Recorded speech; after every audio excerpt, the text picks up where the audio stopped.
On this anatomical drawing, we can see that the kidneys are located in the retroperitoneal space.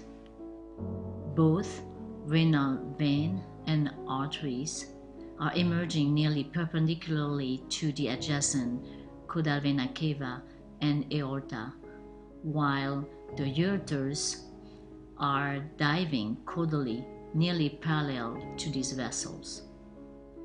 The kidneys are bean-shaped in the dog, and the right kidney is slightly more cranially located than the corresponding left. The internal architecture of the kidney that can be evaluated on ultrasound includes the cortex, covered by the renal capsule, medulla with the pyramid spaces, the collecting system with the pelvic recesses, and the renal vasculature made of the renal arteries, vein, interlobar, and arcuate vessels. Ultrasonographic assessment includes sagittal and transverse plane through each kidney.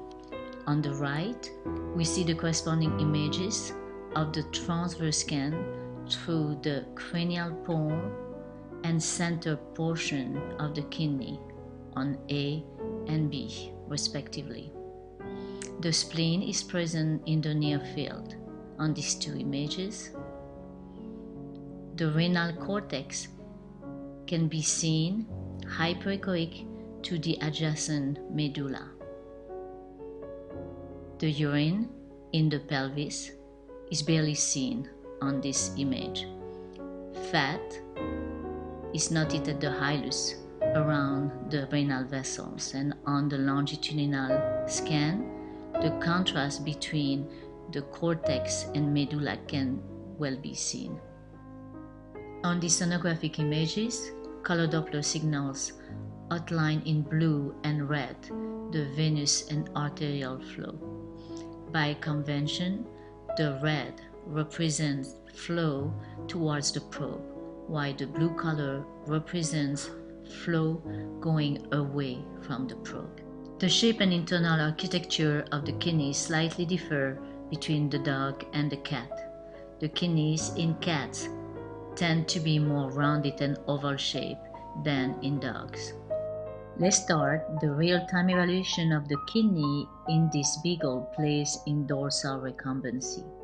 The probe is located on the lateral aspect of the left mid-abdomen with the marker of the probe pointing to the head of the dog for a sagittal approach.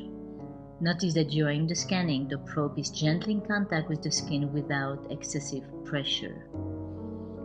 The spleen is located in the near field, and the probe is gently displaced from lateral to medial and medial to lateral to cover the entire width of the kidney. The probe is then rotated 90 degrees to obtain a transverse image through the kidney. Several segments of intestines and colon are seen in the near field as we move the probe. The color Doppler is activated to best outline the renal vascularization at the hilus and in the periphery. This is done now with the kidney in longitudinal axis.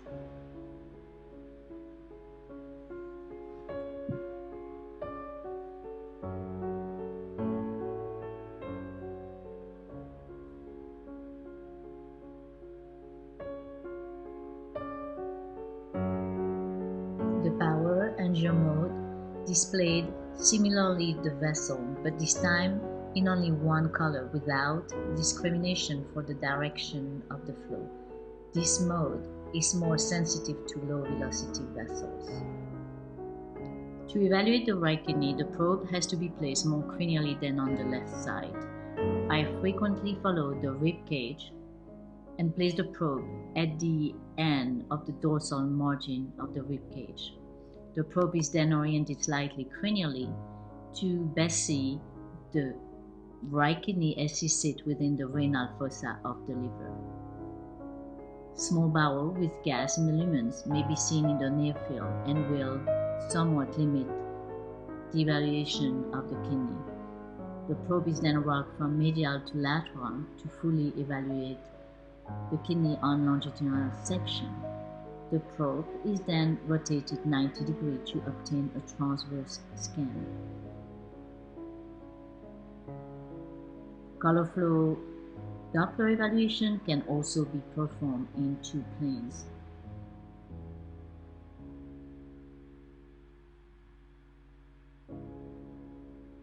The distinction between cortex and medulla is clearly seen on this kidney.